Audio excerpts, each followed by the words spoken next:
You want to fight crime? Let's get dangerous.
Oh, wow. Oh, they just didn't have me in the right spot. That's all. Here I am. I'm back. It's another Saturday, and welcome to another episode of From the Desk of Small Press Publisher. I'm your host, Joe D. McPhee here. It looks like the camera is a little bit down. There we go. Hopefully, you guys have been having a great week. Like the title says, it has not been a very productive week for myself here. However, I'm here. We're going to have some time to talk here. Depending on whoever shows up here, we probably have a little bit of conversation before we call it a day here. So, without further ado, let's go ahead and get the stuff out of the way here, such as Stupid O'Clock happening 1 hour into the show here. I'm not saying if we're going to go a second hour here. It really depends on you, the audience, and what you guys have got to think about here and have for us as a whole here. Next after that is Last Man Standing. If you finish up with Stupid O'Clock, that falls up into Last Man Standing, and then you get a little bit of a respite until Monday morning. We have at 10 a.m. Eastern Standard Time, we have Nicholas Tucker doing Nevermind the Furthermore. And don't forget, we are still doing Comic Book Spectrum on Thursdays at 7 p.m. Central, 8 p.m. Eastern. So, without further ado, let me say this here. Normally, we have new comic book pickups for the week. However, there is none for this week. One of those slow weeks where nothing comes through the mail and everything. Well, something did come through. And I finally got my 11 by 17 of the, if I could say, the rejected Catwoman or Batman cover that Greg Horn did a long time ago. I finally got my 11 by 17 of that here. So I'm happy for that here. And for those who don't know, it's the one where it was pretty much Batman holding a carton of milk and Selena Kyle was licking the milk from a bowl. And if you don't believe me here, I can show you real quick.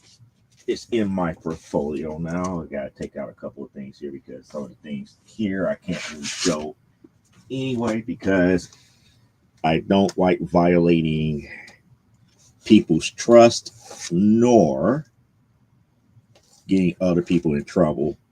But the other stuff that I have up in here is mine and all mine. Oh, I don't know why that's not in the sleeve here.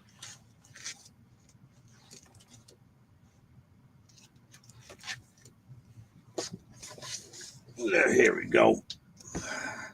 Try to get the glare out of it. There it is. Yeah, that's the band Batman or Catwoman cover that DC said, nope, not going to have it. But it was one of the cool ones. This is one of several that DC said no to as a whole. So, yep, I finally got that in the mail, and I was happy. Now the other stuff that's up in here, some of it I still got it colors. Other stuff I bought, for coloring practices and stuff like that for convention and everything here. Only a handful of people who get to see those type of things here because it's not something that I could put out there for sale. And I bought these sketch prints just for the simple fact of getting better at doing coloring. But nevertheless, here it is what it is here. Unfortunately, like I said, this has been an unproductive week. I really don't have too much to say as far as accountability is concerned here. For one, I haven't really worked on Prime Time Saturday Night, even though started work on the actual issue number 6 and started putting things in page format. So I got like the first 3 pages so far, and I got the overall outline done as far as matches for this issue. And it's just a matter of getting everything lined up to where we were at in issue number 5.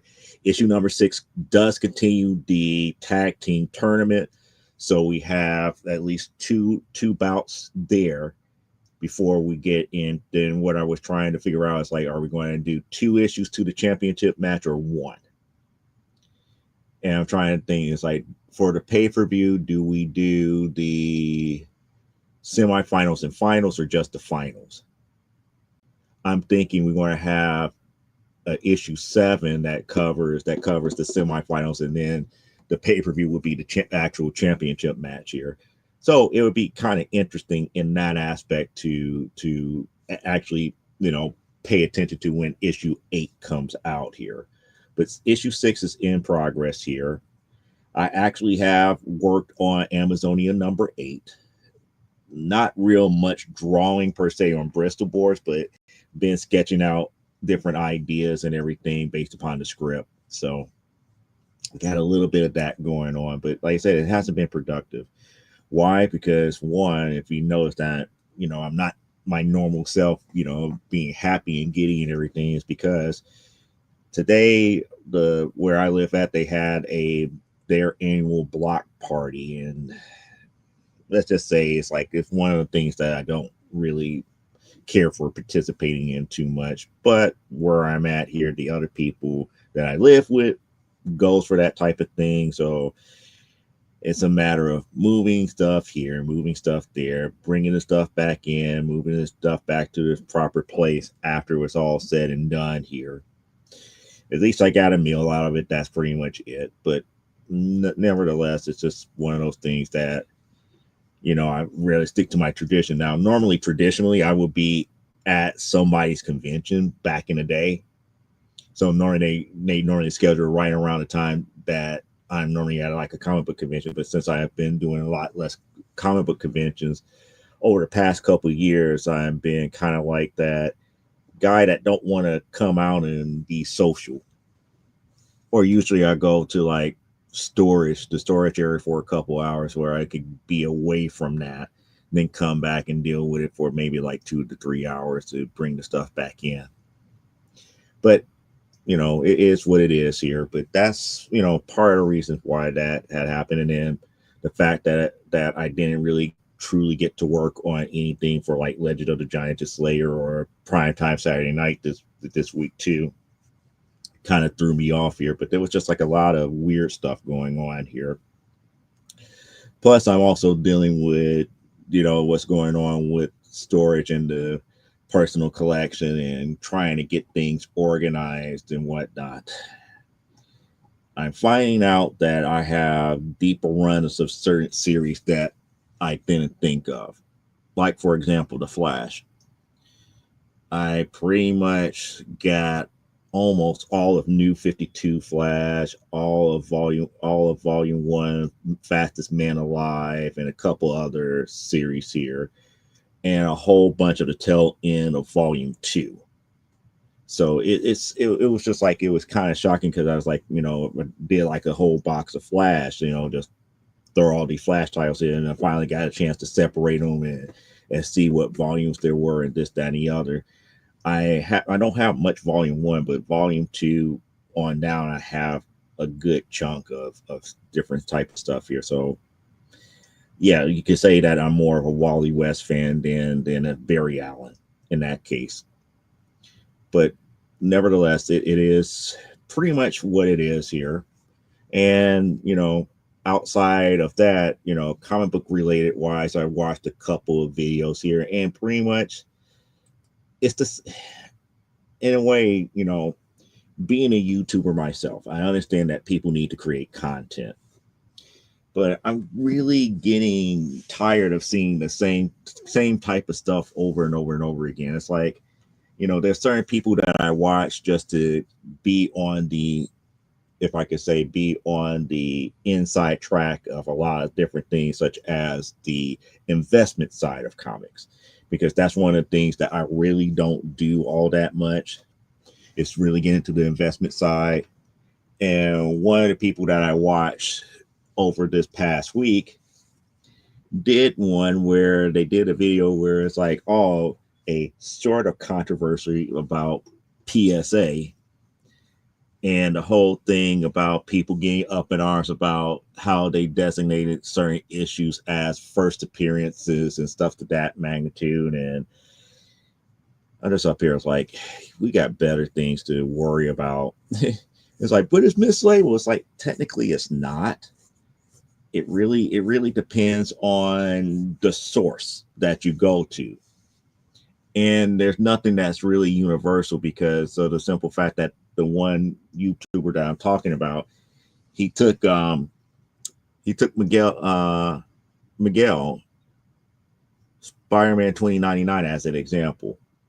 And Spider-Man 2099, by appearance in a book, happened way before 2099, and it happened way before the Amazing Spider-Man book. But what is truly a first appearance?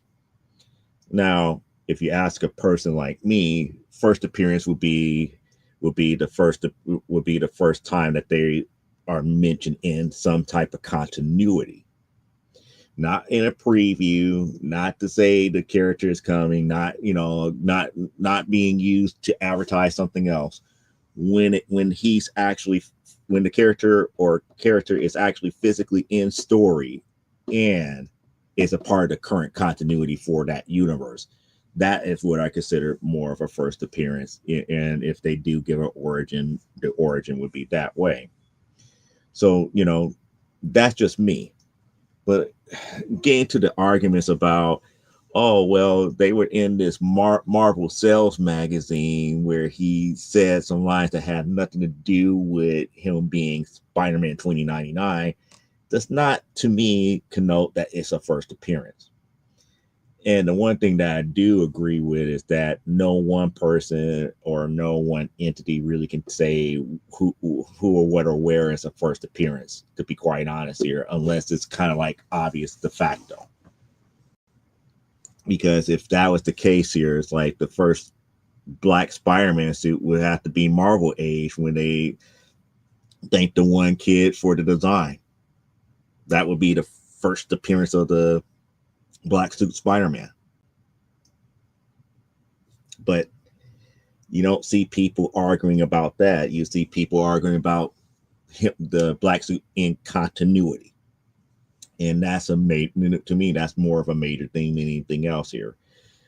The first time you see the design, the first time you see some of the other stuff here, doesn't matter. But that also brings up, the other thing that another YouTuber brought up about prototypes.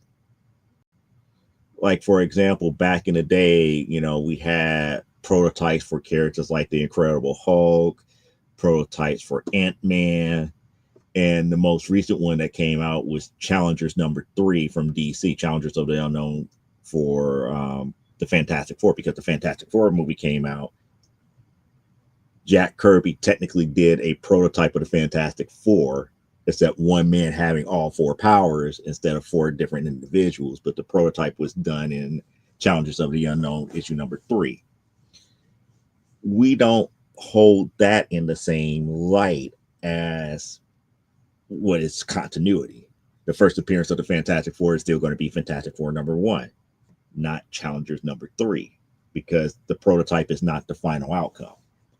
But it's just pretty much what it is for what it's worth. And then, another one was talking about all these different series that are hard to collect and real easy to collect. And it's just like, okay, but why are you highlighting these titles instead of titles that titles that people like? I'm not one to knock books like Excalibur for being easy to collect, or Alpha Flight, or all these other books that they brought up. It's just like some of these harder and easy. It's just like, hey, they're books, they're available. I want to go, put a difficulty rating on how easy it is to acquire certain books and everything. Just go ahead and do it. Because again, one of the things that I could say that probably was not going to be on a lot of people's hard list, and I live this day in and day out, is Wonder Woman Volume 1. That is hard to do. And he was like, well, we got to exclude anything that's Golden Age, Silver Age, and all this other stuff. It's like, okay, if you're going to do, pretty much, bronze to modern, it's like there's other books that are really harder to come by. It's just like one of those things. It's like, unless you have like a genuine, if I could say, genuine curiosity, or you really like that series, why bother? Why bother? And like I said, I'm not knocking the content. I appreciate the content, but it just makes it to the point where, in the investment realm of things, people, try to find weird angles to be like, yeah, we need to get that book, instead of, this is the reason why this book is hot for right now. And that's the kind of like the thing that I kind of wish I could do a little bit better here. And if you guys remember here, I actually started doing something like Comic Highlight of the Week here, just to highlight something that would be missed by most of these people who do these speculation and investments here. Now, lately, I have not been doing it because it was kind of like something that is not in my wheelhouse to do. But when I come across those books that are like, hey, many people don't know about this and why this book is important and why you might think about buying it, that's kind of like one of those things that is like, I sit back and I have to think. And I really don't speculate. I would be like, here, this is a book that you might want to get because of this key significance and why it's so special in a bigger scheme of things here. I mean, if you want me to give you an example of one of those books that I would put in that category, actually, let me give me 1 second. I'll actually show you one.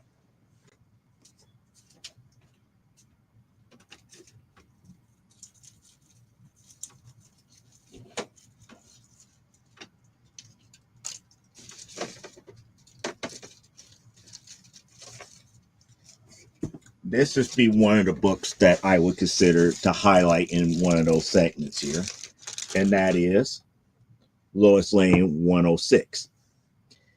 This is one of the first attempts of bridging the racial gap here based upon the story where Lois Lane actually becomes a Black woman for a day. And it was a groundbreaking story here that was before its time. Now, if this was released today, people were going to be throwing a hissy fits and all this other nonsense about cultural appropriation and all this other nonsense here. But the thing about it is that it was more of a discovery about how people treat individuals here. If you ever get a copy of this, and now this is a hard book to come by. I was lucky enough to buy the actual book for maybe like $100 and then spent the money to get it graded. Yeah, I'm a little bit disappointed that it came back a 5.5, but I'm happy that I have this one because I got another one. I do have another one in my collection here. And it is not as good as this one. This one was pretty pristine, except for a few chips here and there. But CGC found a few more things to it. So that's the reason why I got marked down as a 5 here. But, those are the types of stories and books that I will always highlight for that segment. You know, it's not going to be like, oh, you know, you need to get the 125 or something to that man, you know, of like something similar to children or something to that magnitude. Those books are too new and they probably won't have a very big significance. And there is Tori is here. Sorry, was busy buying. Oh, you got a. Oh, what mini grill did you want to get here?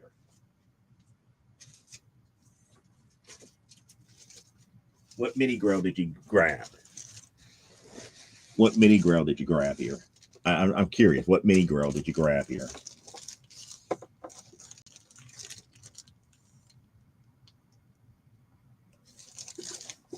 See, like things like another book that I'm going to highlight real quick here. This is Wonder Woman 206 from Volume 1. This is the third issue where Nubia appears. This is the third appearance. This is her actual her origin as far as being Wonder Woman. Her actual origin was in 205, where it was shown that she was actually the twin sister of Diana. But this issue expounds on what actually happened to her after she was created here. Oh, so you got your Spidey versus Wolverine. Excellent, cool.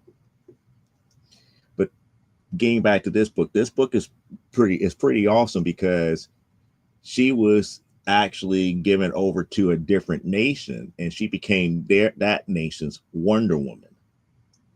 And she gets to come back. And this is one of the reasons why this starts the whole idea of the different tribes of Amazons, because technically she went to this different island and her tribe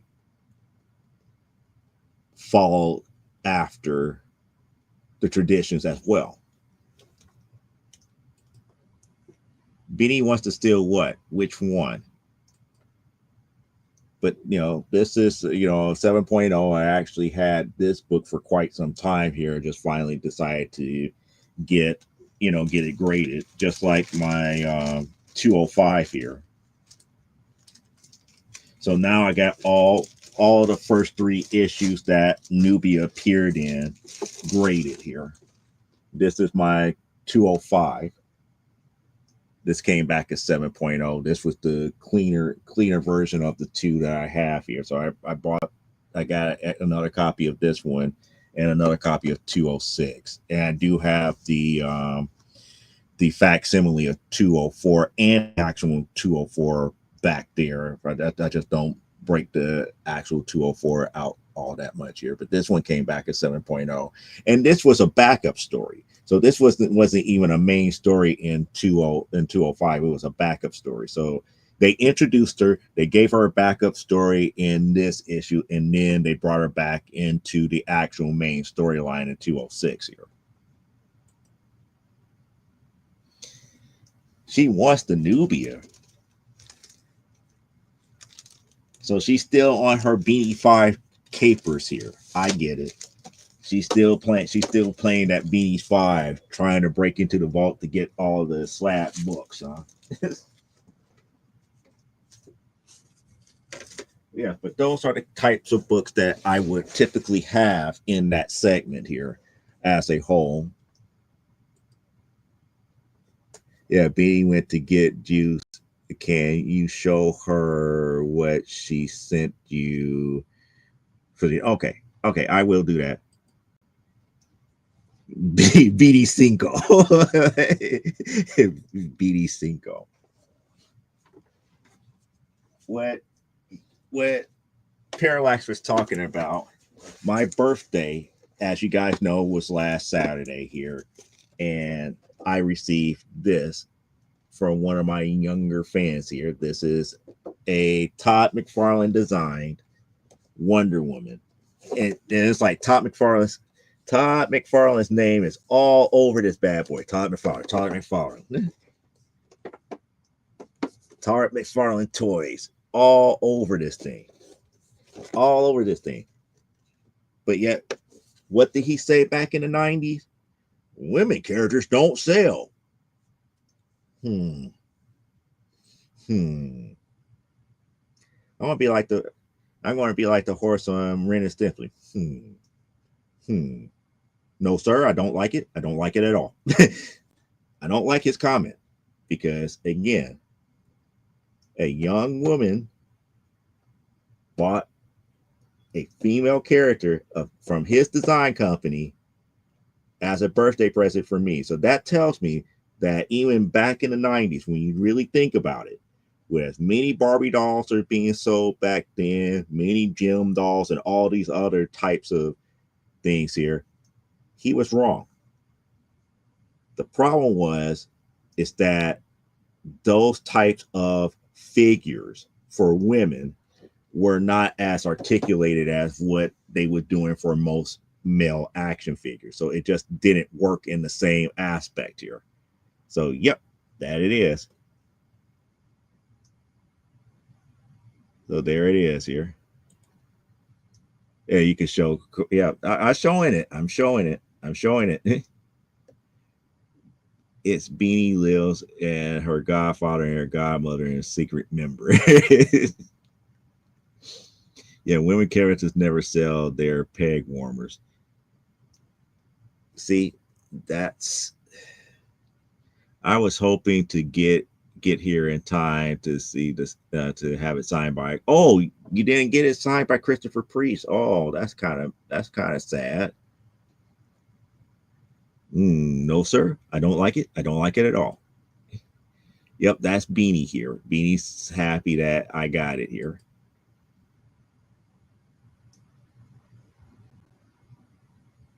She dressed up like in barter like clothing. So yeah, this is more how Todd McFarlane did this, and it's almost like it almost looked like it's medieval too, a little bit more of a medieval style. But yeah, she kind of has like the big barter colors on it with her normal symbol on her chest. Yeah, hoping to. Yep. So that's what Beanie wanted me to show here. But getting back to the brass tacks of the show here is like, I really need to have. See, my friend was selling it on Whatnot. Oh, okay. So that was a Whatnot sale. That's another thing. I stopped selling on Whatnot. I probably need to go back to selling books on Whatnot too. Matter of fact, I have more dollar. I have a couple of dollar books sitting right over there that I just haven't put in the store as of yet.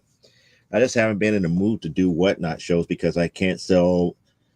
It's a hard sell to sell the books that we create on there because most people don't know them. No, it's a itty bitty tiny baby bottle of A&W root beer. Itty bitty tiny for those. Yeah, I hope you have 50 more good birthdays. Oh man, if I was able to reach 100 and still be able to do the stuff that I'm doing now, I'll be great. No, it said beanie size. So this is a beanie size A&W root beer. So no, you know, getting to 100 is not an easy feat. Getting to 100 and being mobile and active and everything, that's another feat within itself. And the way things are nowadays, it's like as you grow older, you probably going to have to be more and more set away from people and anything that's artificial. Meaning that you're going to start eating more plant based, almost literally trying to become more vegetarian. And then you have to think about some of the other stuff here, like some of the things that I hear that a lot of people who got past the 80 years is like, one shot glass of vodka a day or something like that, or every once in a while a glass of white wine to help the system and everything. But diet would have to change, all this other stuff have to change. And a lot of times, we get so set in our ways that we just don't change to make ourselves conducive and everything here. Just like even now, I'm up here looking at these commercials that was telling people like males of a certain age after they, get into like their 50s and 60s to stop doing the normal weightlifting and everything and start doing more like Tai Chi type stuff.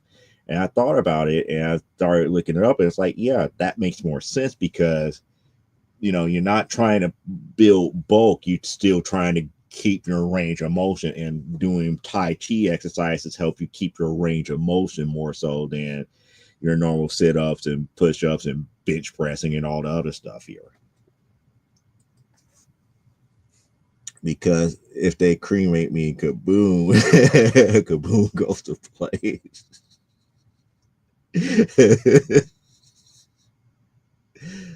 Oh boy, that's funny.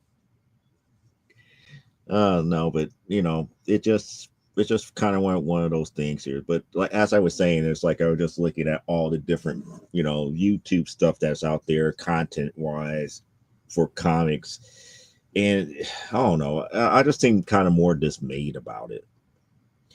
I rarely get to see more people saying, "Here, this is the new thing that I got, and I'm happy to get it." I'm seeing more stuff about, oh, the industry is going down, or this type of investment is going down, and things are going bad as far as investing is concerned. It's like, but where's the stuff that you love? As much as I don't like Tom King's Wonder Woman, I still pick up issues of that. But I love Absolute Wonder Woman, and I would talk indefinitely about Absolute Wonder Woman if given an opportunity to. And even now, I'm up here reading other books such as Lady Mechanica. I'm now picking up other series of Lady Mechanica because, again, another one of my gripes here. No offense to Joe Benitez here, but I love ongoing series. I don't want short mini series. It makes it hard to know. It's like, did I finish reading the full run or not? 4 issues here, 3 issues there, 5 issues there. That doesn't help me. That doesn't help me not one bit here. Wow, they're talking a lot here. Hold on. Beanie got the multiverse Wonder Woman. She's all gold with the chainsaw from Death Metal. Okay. All right. Yeah, Absolute Line kills the regular books. They're like they fell in under the 50 ranks and 17 books under the 100. Books like Flash and Harley Quinn don't ever even rank in the top 200 anymore, but yet they still producing that. And the only reason why Batman is still in the top 200 is because you have a Church of Batman. People just love that stuff. Love that stuff so much here. But that's not the point that I'm really going after. Because even when I look at those top 50, top 100, and top 20, I see a bias. And the reason I say there's a bias is because of the simple fact that it does not include books from things like Kickstarters, from self-publishers, and all these other sources that is not being distributed by like a Diamond, Penguin, Lunar, or all these other places. So that's kind of like the messed up thing here. Yep, but it dropped the rank to 48. So well, I don't look at the rank. It's like one of the things that the whole thing about the Storm series that Greg Pak did, he kind of exposed one thing that I always pay attention to. And that was, if a book reaches below a certain volume per month, then it's time. Back then, when they was about to get ready to cancel his version, his run of Storm, that number was 25,000. And it's kind of hard for me to believe that, as popular as the character of Storm was, that they're having a hard time selling 25,000 copies of an issue here. Now I believe that that cap is lower than 25,000 because we still got so many of these books that are still running around here. Yeah, I don't care about the absolute Wonder Woman. I'm a weirdo. No, you're not a weirdo. You're not a weirdo. You're not a weirdo. You want to know? You want to know? You want to know my hot take on your comment here? You're not a weirdo. You may be a stickler for tradition, but you're not a weirdo. When you read Absolute Wonder Woman, number one, it's either going to do one of two things to you. One, it may make you hate it only because they rewrote the origin. Or number two, which got me hooked to it, they rewrote the origin in such a way that they paid attention to the original canon,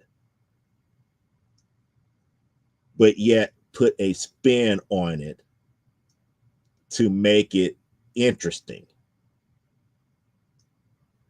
In this case, for Cersei to raise Diana as the last Amazon was a major spin. Was a major spin that I wasn't even thinking about, because the way that they broke it down and how the Amazon nation got pretty much wiped out.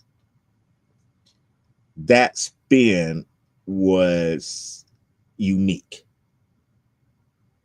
So I get it. It's that type of story may not be for every Wonder Woman fan,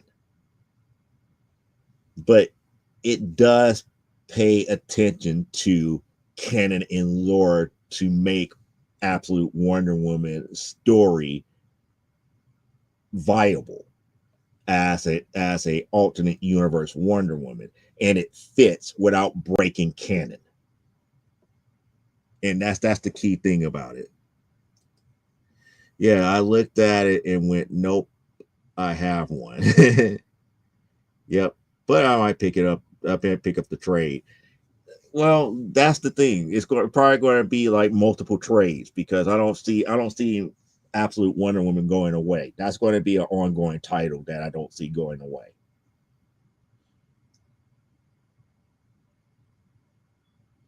That's the only problem with that type of thinking, because it's an ongoing series. It's going to be multiple trades, so you're probably going to wait maybe until maybe like issue 30 or something before you get the first trade of like the first 6 or 7.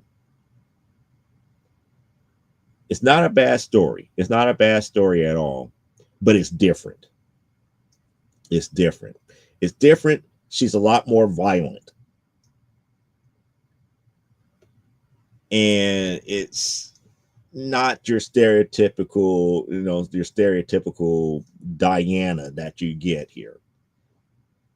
It's more of a goal-driven Diana who really, sticks to what she sets out to do. And then, her interaction with other characters in the ultimate, in I keep saying ultimate, in the absolute universe, you could tell that she knows that she doesn't belong, and she doesn't really care if she gets their help or not. That's not going to stop her from what she needs to do. And there is Aaron, and it's like, yeah, I'm at a restaurant, Joe. I hope you're doing okay. If not, don't be so hard on yourself, my friend. No, I'm okay. I'm just not happy that I didn't get anything worthwhile done this show this week here. Plus, there's no new comic book pickups for the week. But we're up here talking about content, content on comic books here, as far as YouTubers and stuff is concerned here. But yeah, I mean, to me, Absolute was a breath of fresh air compared to what we was getting with the dismantling of canon through the Tom King run of Wonder Woman. He's dismantling a lot of stuff that just makes me cringe and just like, ugh. It's just like, you know, I was happy when he did Mr. Miracle because Mr. Miracle is one of those characters that really don't get too much shine, and he did an excellent job. He won several awards for Mr. Miracle. Did a few other things that were okay, and then when we got to Danger Street, I was like, and like, and I do have to, have to thank the comic book Spectrum crew because I probably wouldn't have read Danger Street if it wasn't for the fact that it was brought up there. That book started out great, and then I believe it was either issue 7 or 8 where it was just pretty much Manhunter and I forgot who the other character was, pretty much did 2 monologues in fighting one another that pretty much went nowhere, only for the main member of the green team to be like, okay, fine. He did his job that I paid him to do. Let's take the helmet elsewhere. And I was like, nah, nah, nah. And then I find out he's going to do Wonder Woman. It's like, okay, if it's anything like what he's doing with Danger Street, I can't go for it. If it's more like his other, award-winning runs like Mr. Miracle and stuff like that, I'm all for it. In the very beginning, I was like, okay, he's changing some stuff. He changed the whole Dawn of DC where people are not trusting of metahumans and all this other stuff. So the whole universe has been changed around. Okay, I get it. And then we get to, I believe it was, what was the one that you got, Tori, you wanted me to read? It was like issue 6, either issue 6 or 7. That was the issue that I couldn't bring myself to toss it because it's a Wonder Woman book. But if I would have tossed it, Parallax would have had it in New York. That's how bad that story was. It issue number 6 or 7. It just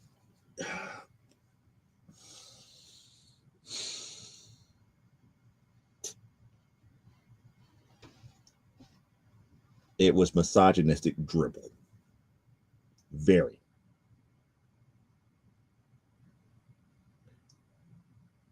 Because Diana would never have kowtowed to Steve Trevor.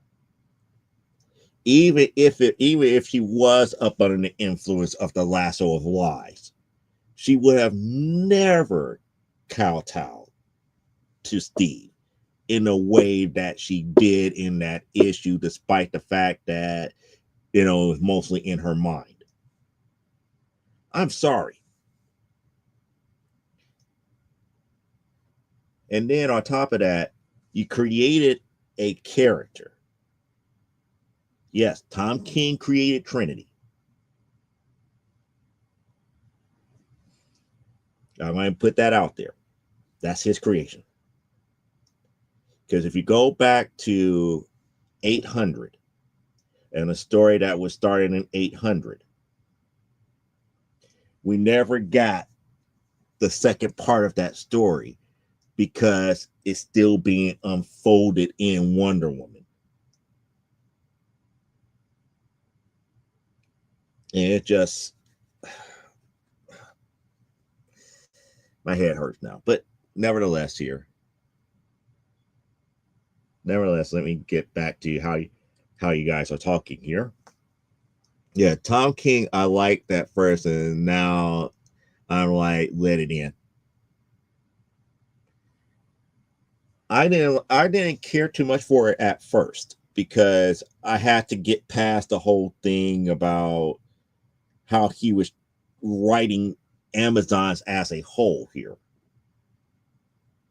He was making them seem like they were like the scum of the earth, but it's like the situations that you're putting them in you kind of making the point of why they live the way that they do.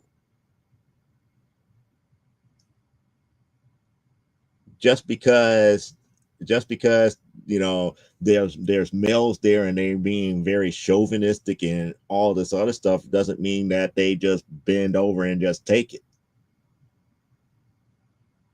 The whole scene in the bar, and from issue number 1, to make old girl the villain in that, I was like, that's messed up, because she wasn't the one that instigated it. She tried to reason. They came at her, and she was like, okay, fine, if you're going to do this, just know that I'm about to end it. And what happened? They got ended. That's all I can say here. But yet they're up here, it's like, oh yeah, we need to ban everybody from Themyscira, and we need to get them out of America, and blah blah blah blah blah blah blah, and go into all these different politics. That type of world is setting it up like that. It's just like it's bound to rub people the wrong way. But if you were making a point with it, I get it. But there was no real good point being made there, other than the fact that the dawn of DC, they pretty much stated from the jump that there's going to be a deep-seated hatred towards anybody that was metahuman. There's going to be a lack of trust. So I get that. But that lack of trust doesn't pretty much appear pretty much banning a whole nation. They literally, it's like literally many of these countries were banning the whole nation of Amazons. It's like they was up here trying to get Themyscira out of the UN. And I was like, that's kind of messed up, but it is what it is here. See, Tom King's always start off okay and then peters out and does not stick the landing. Except for Mr. Miracle. He stuck the landing on Mr. Miracle, but Danger Street, oh my God. I'm one of the few people that got through all of the 12 issues of Danger Street. Let me just say, if Naboo was an actual character that broke the fourth wall, he would be laughing at all of us who read that. He would. Wonder Woman issue 8, yeah.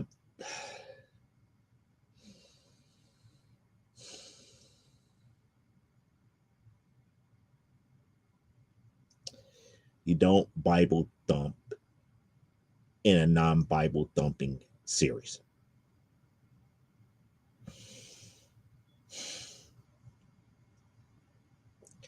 I am not going to pull that issue out and really go and do another go around for reviewing that issue.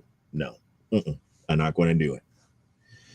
The one that I'm like, oh my God, you're going to hate it. And you called it. You called it. And I was like, the whole thing, it's like everything that was done was kind of out of left field. It's like, yeah, she was tied up in the lasso of lies and everything. She was still in, trapped in her mind by the lasso of lies. But all of the Bible thumping that the Sovereign was doing, just to try to break her will.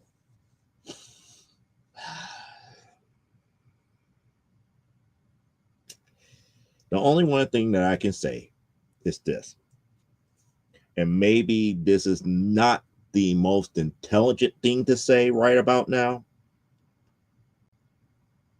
What Tom King did to bring new readers to Wonder Woman, I do applaud. But what I foresee in the future, once he is gone, those people who read Wonder Woman are going to leave with him. Because Wonder Woman after him is not going to be written like that. Never again.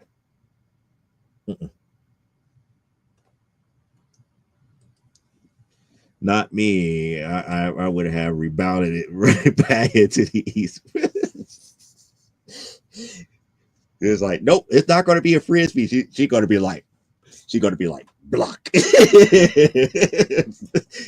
going to see a fly. It's like, where's this coming to me? Block. Yep, totally out of nowhere, totally out of character from Sergeant Steele and Steve Trevor.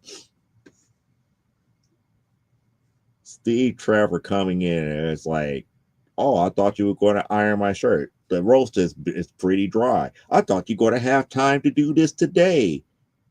And I'm like, Diana would have been like, well, how come you didn't do it yourself? You had time to do X, Y, and Z. You know, the normal Diana reaction to that. And it just seemed like it was forced for her to be kind of like the peaceful housewife. And then military wise, the Sergeant Steele stuff was just like cringy.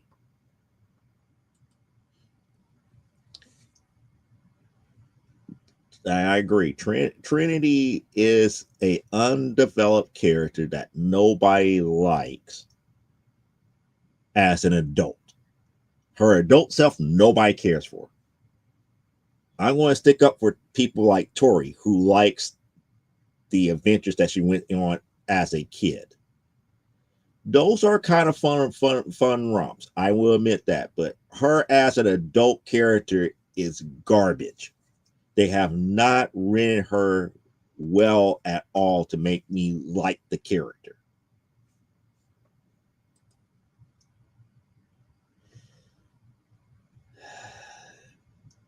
Damien had his moments, but Damien, when he first came here, nobody liked him.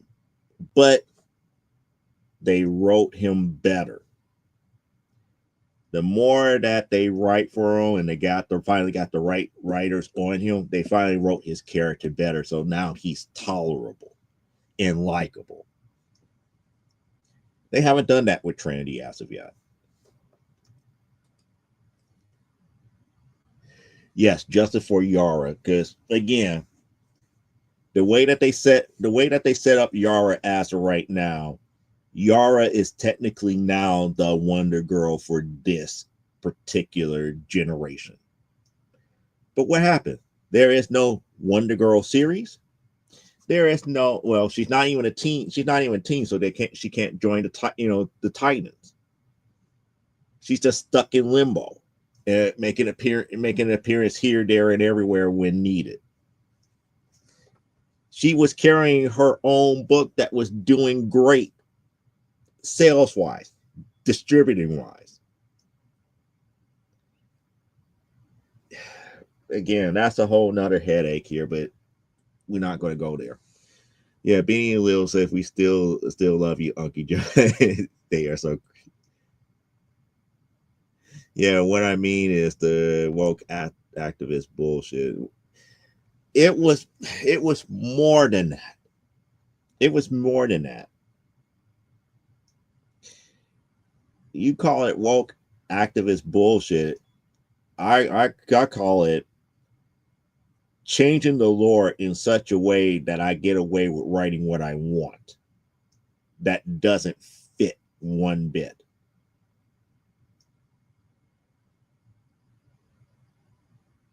It's almost as if Tom King does not know how Diana would deal with misogyny, especially when she is confronted with it.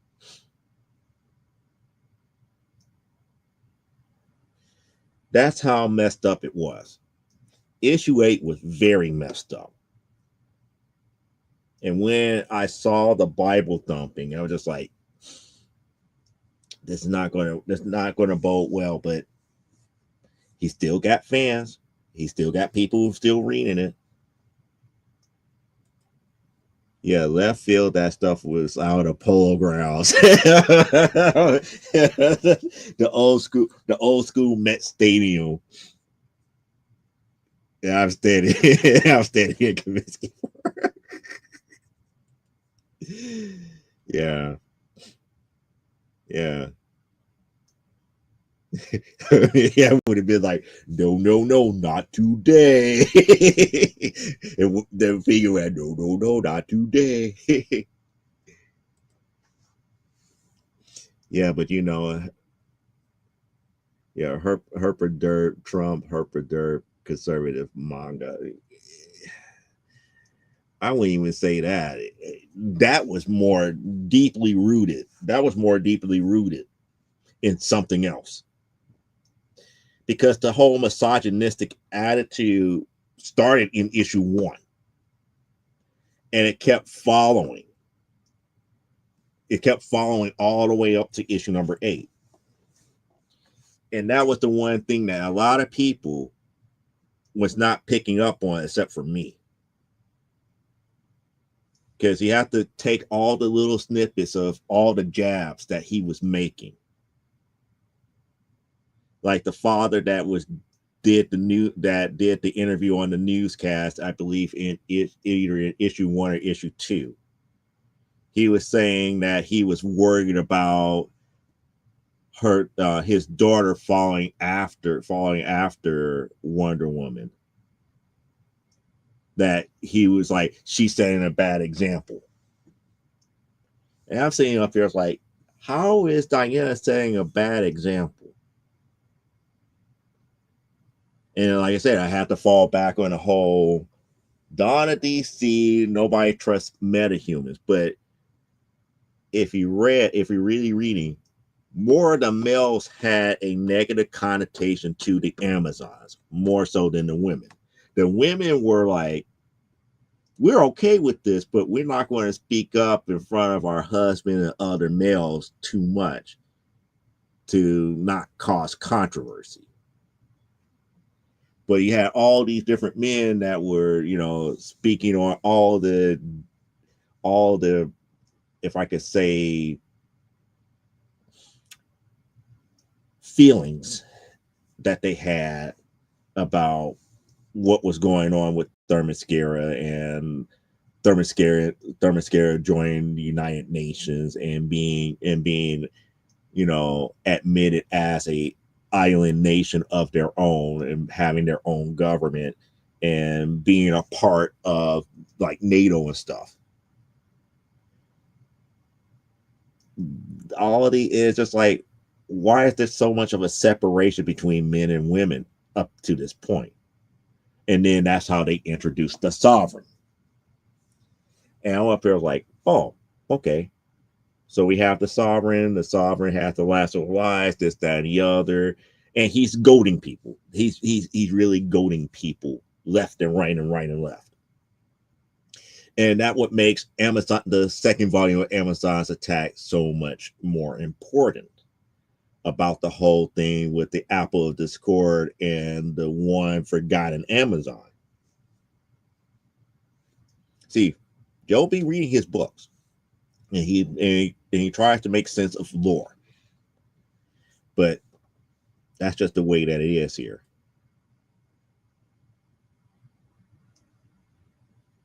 Like Miss Marvel, Kamala Khan ruined her. But Kamala Khan, I'm going to say, and maybe this is not the most popular opinion here. With Kamala Khan, with the fact that what happened with the movies and Carol Danvers, to me, hurt Kamala Khan. There was nothing wrong with her taking the mantle of Miss Marvel, her actually liking Carol Danvers and taking her mantle. But what did hurt her is what Carol Danvers eventually began to stand for later on, and that pretty much cut her to the quick. Not only in comic book wise, TV show wise too, and movie wise. But that's a whole different story here. Super Sons was excellent, but they ruined it because they aged Jonathan Kent. They aged Jonathan Kent before his time. That's one of the reasons why, if you read Super Sons, then you will like what you call it, Future State Superman Wonder Woman. The actual team up between Jonathan and Yara.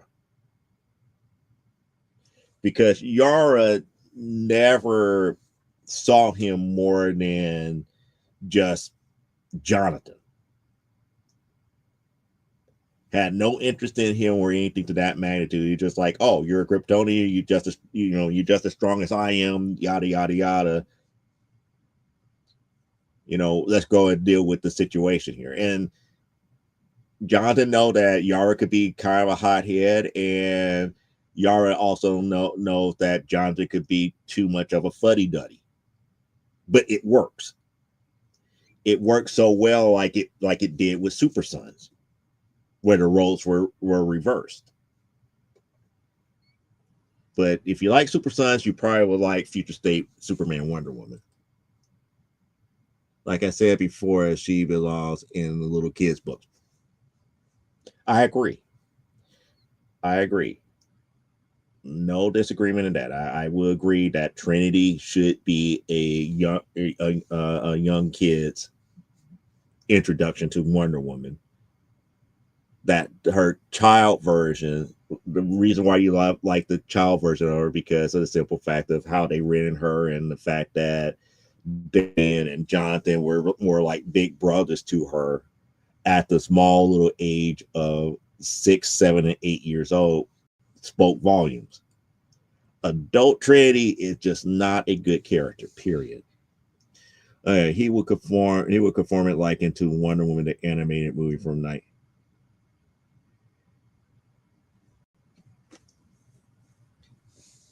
You want to know something? Since you brought up that animated movie, he would be the guy that would admit that she sometimes go around dancing around in the same outfit in private. After you remember, it's like this one guy who was trying to be all macho and everything. She put it's like he actually touched the lasso, and then he came out and said, "It's like, actually, I admire you so much that I actually secretly put on a copy of your outfit and press around myself." That would be Tom King, in a way, because you can't just write something like this and really think that you're doing something. I mean, that goes back to me saying that there's no more editors here. Yeah, I love that Batumbo commercial. Yep, it's like the first one was not bad, but you never read it all the tie-ins, and most of the people deny it. It makes no, yeah. But the Giant Size X-Men 5-book special, they all bombed and people hated it. Yeah. Yeah, they just ruined the character. Super Sons made, yeah, I mean, that was a brotherhood. That was a true brotherhood. It is what it is here.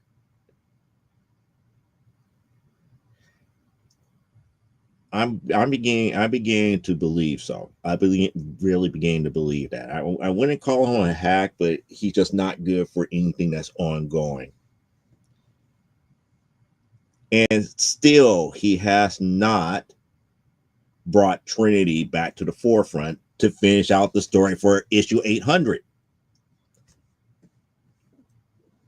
The whole point of this new Wonder Woman series was to begin what was started in issue 800 in volume 5, where the Sovereign was going to tell Trinity about her mother.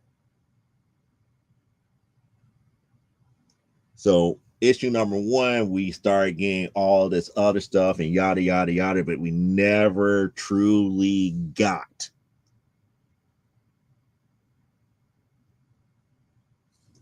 the going back and tying it all nice and pretty to that one moment in that particular cave inside of that prison with the Sovereign. None of that came back as of yet. No, we got all of the Wonder Woman family back together. You got Cheetah that's with them. They're going in all these different directions and tie it back to why the Sovereign was acting the way that he was when he saw Trinity. When that's going to happen, Tom King?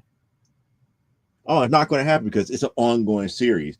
Because why? In your eyes, that happens when the series ends.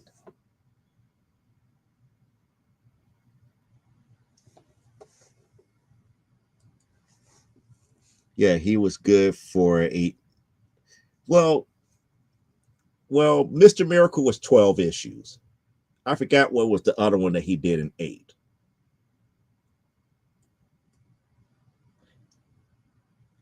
Yeah, it really wasn't truly continue. It was more like a run-on sentence. Issue 1 of Wonder Woman 1 was like a run-on sentence from from where it's like, let me tell you something.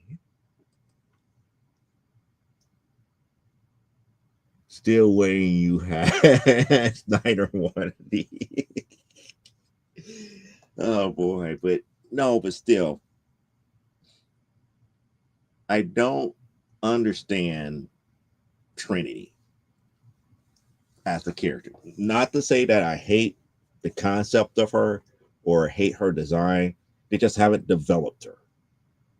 They developed her childhood to a degree that people will probably read more about her childhood.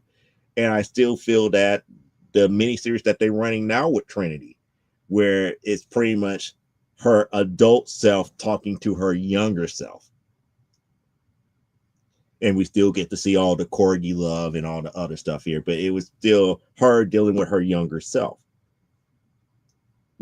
People don't like the adult Trinity. You got to do something to develop her. Everybody loves Yara. And then you're up there, it's like, oh, if people love Yara, only thing we have to do is just do this, and this, and keep the same type of attitude. It's like, no. What made Yara lovable was what she went through. You developed her into that.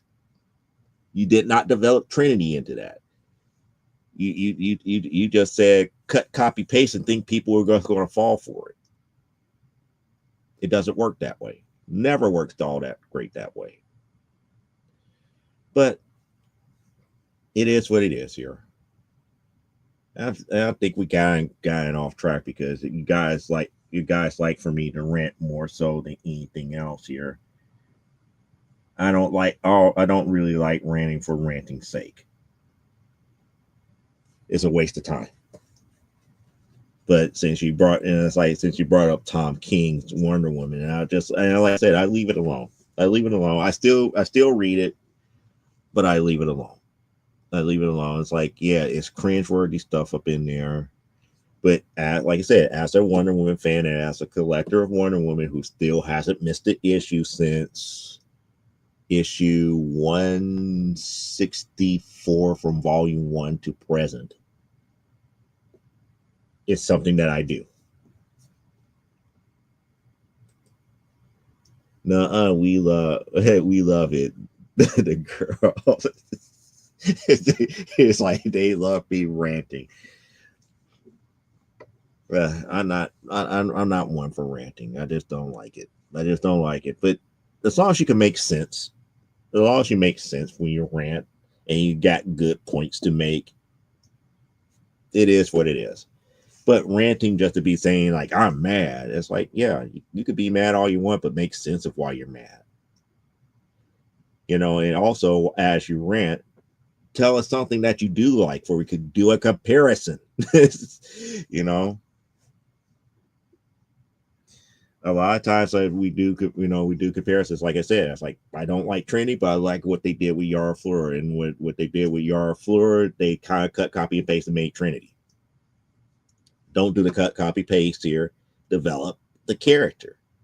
They develop child, the child part of her. That's good. But her as an adult, she's unlikable. You know, and I don't poo-poo everything that Tom King is doing, but this story is going nowhere. It's like you just destroying lore after lore after lore after lore, but yet we got more and more people reading it because, again, sadly to say, a lot of the misogynistic themes brought, I believe, more males to the table than what was originally thought.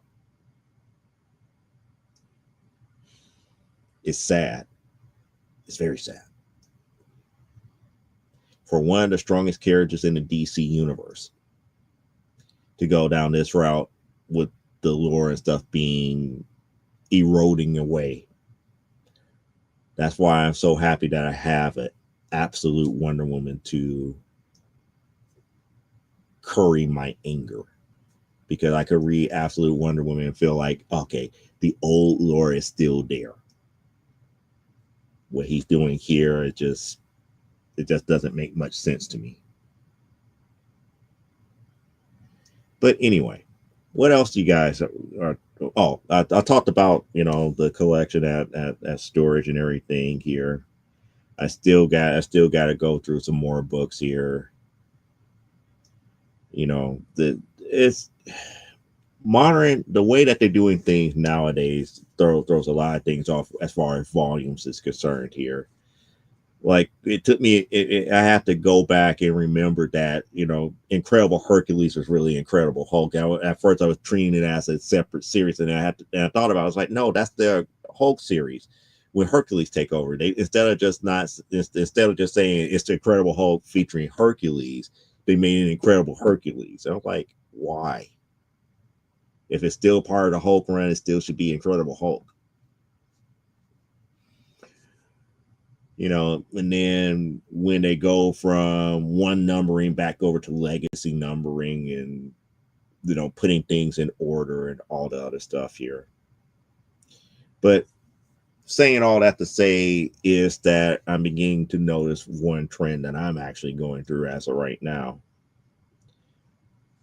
As I'm collecting less and less modern books, I'm finding other titles from independent sources that I'm slowly getting into.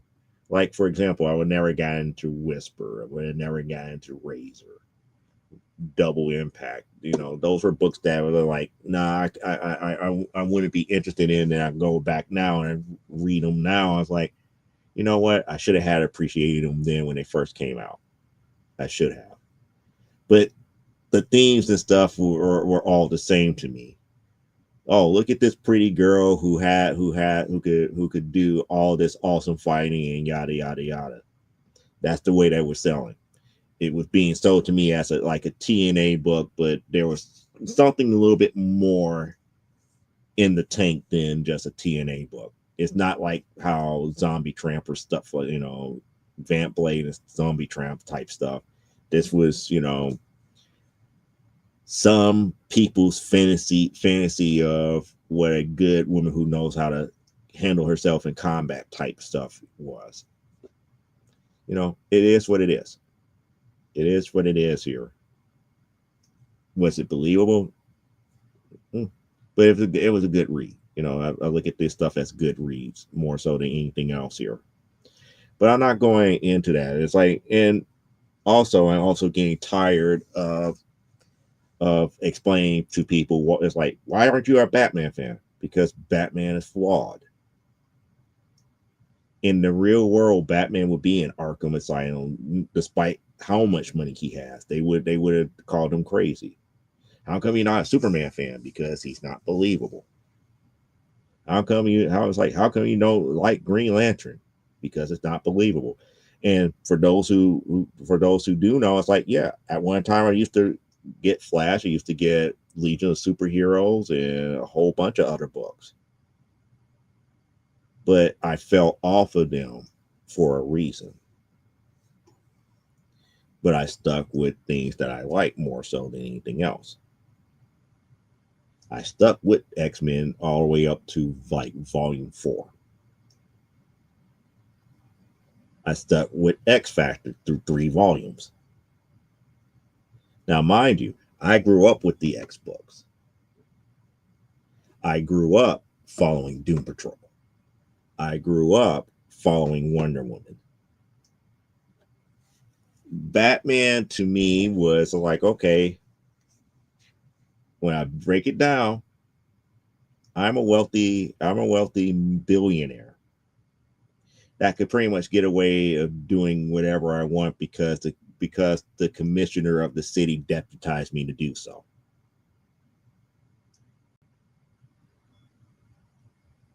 I don't have any superpowers, but yet I'm finding people that do and winning over and over and over again. Why? Because I have the money, I have the resources, and I have the time to create all these different things to make certain that I could win a fight fairly.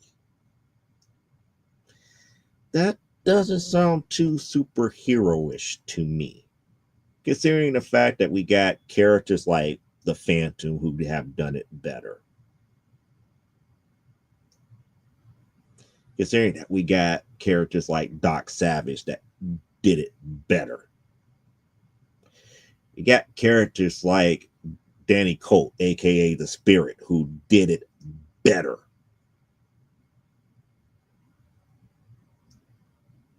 But there's a cool factor to it. And I get it. There's a lot of people who see Batman as cool.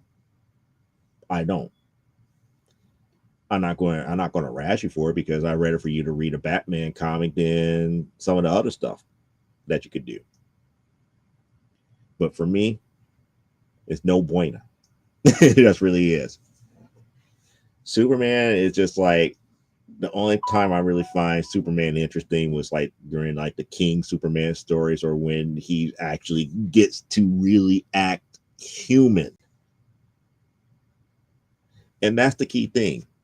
You know, oh, he's the typical American Boy Scout. It's like, but the typical American Boy Scout is supposed to have emotions. And he doesn't really act with emotions unless he is affected by red kryptonite or in his King Superman mode, or in some of the Lois Lane issues where they have it out as far as relationship type stuff here, where he could be jerky. That's the only time where Superman is interesting. When they actually allow him to be human. But a lot of people would never understand that. Not to say that there's anything bad about DC characters, it's just certain aspects of them I just see as flawed, and it is what it is.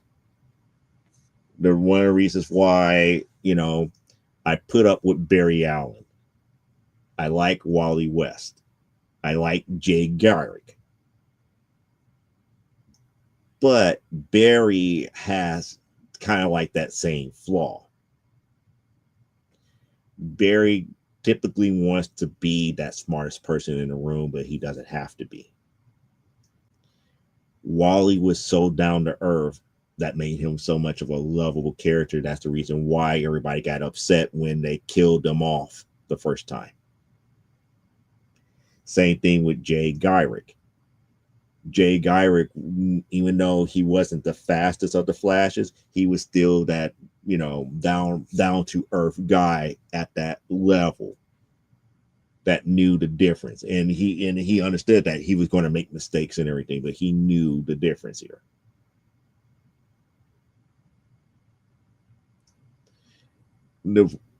It's almost like how people hated Kyle Rayner as a Green Lantern at first.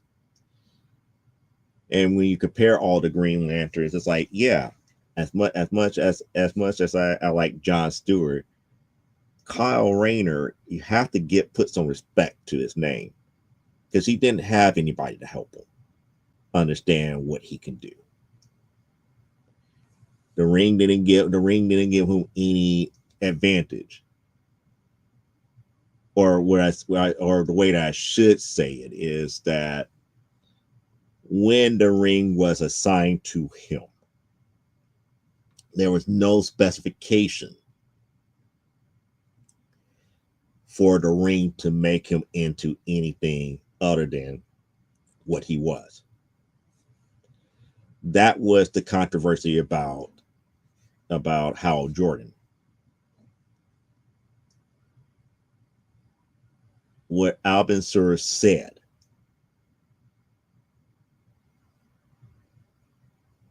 does that override the fact that the ring made Hal into that? Because technically, based upon the criteria that he gave the ring to find the next owner, there was no one else in this sector technically that fits that description. Now, in some lore, it says that the ring found the next best thing and forced the requirements onto him to make him that way.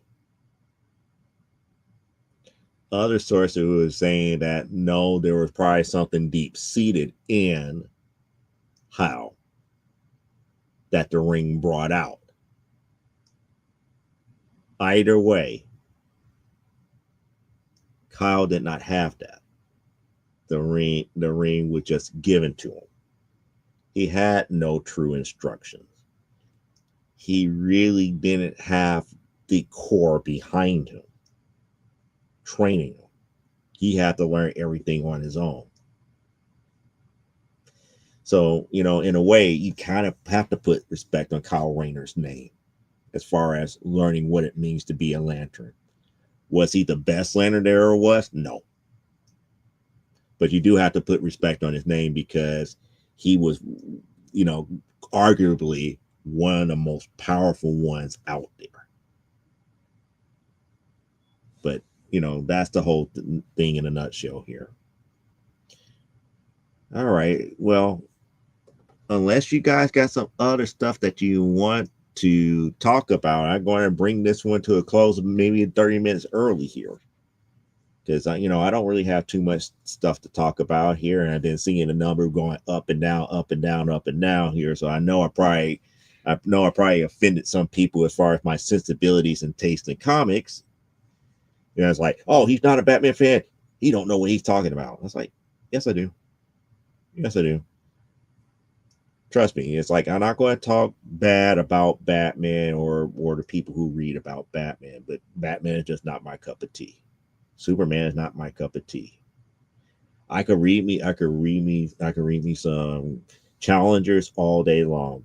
I could read, My Greatest Adventures, especially Doom Patrol issues all day long. I could read Doom Patrol all day long here.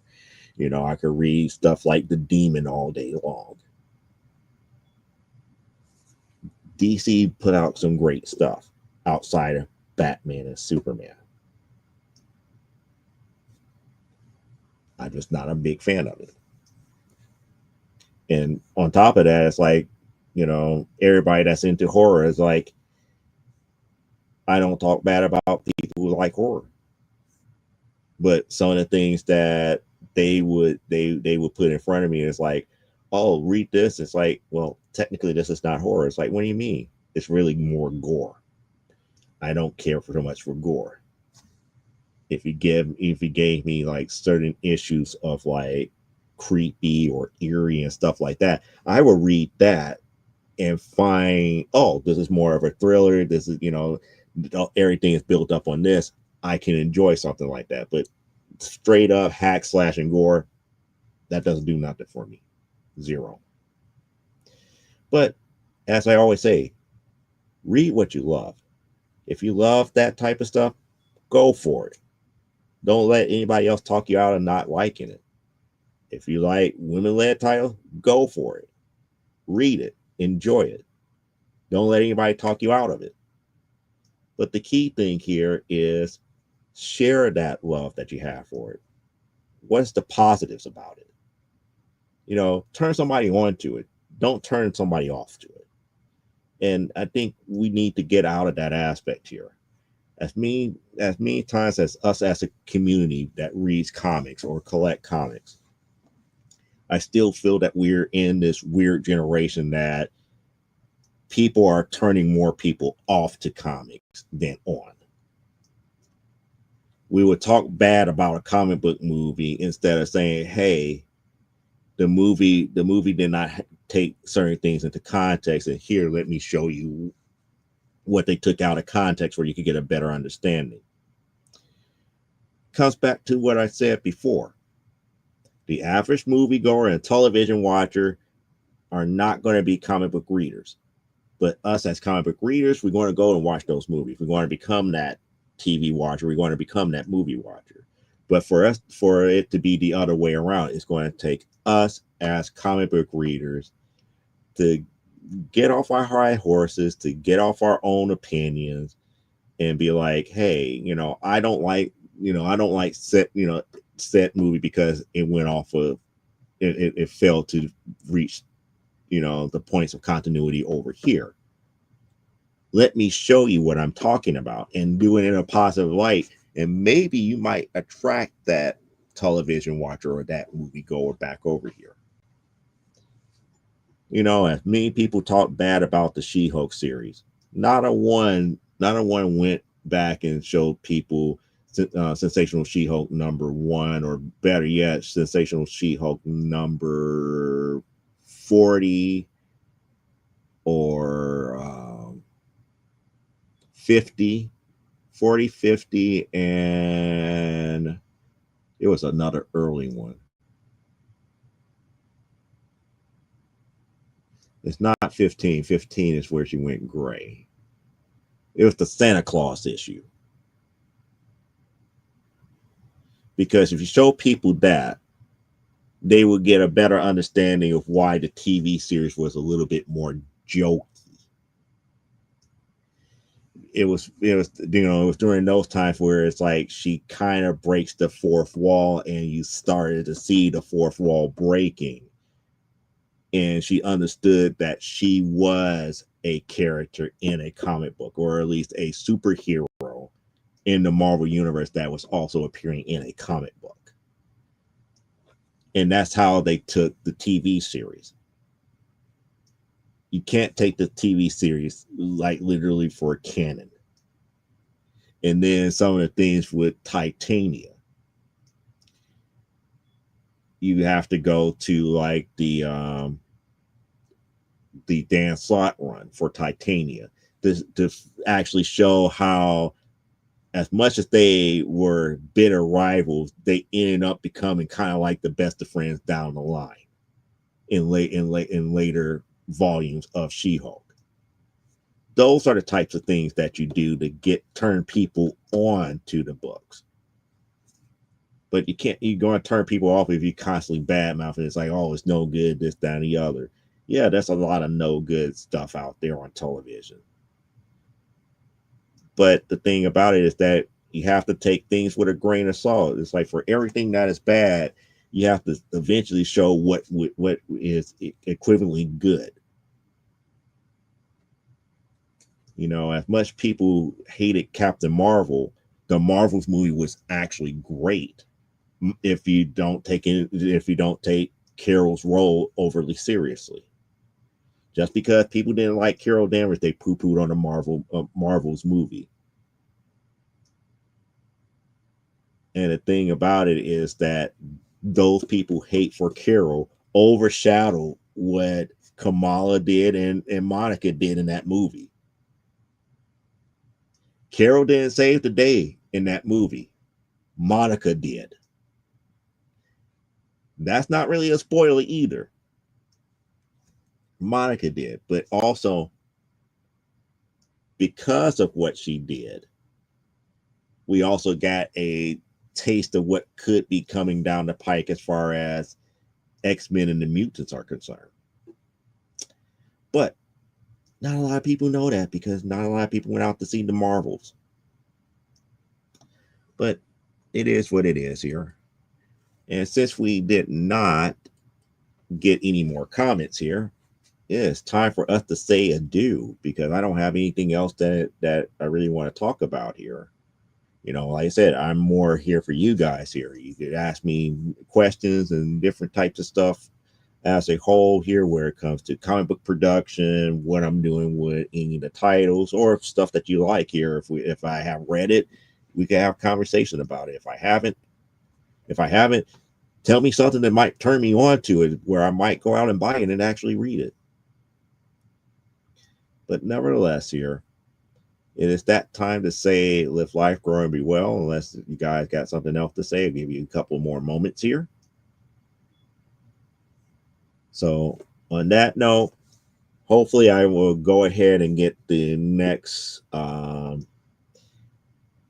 email out to the mailing list here. Hopefully, shortly, because I didn't do that. Like I said last week, I still need to do that. There's probably going to be more work done on one of the comic book series here. And I need to really buckle down and start working on the pages for Amazonia.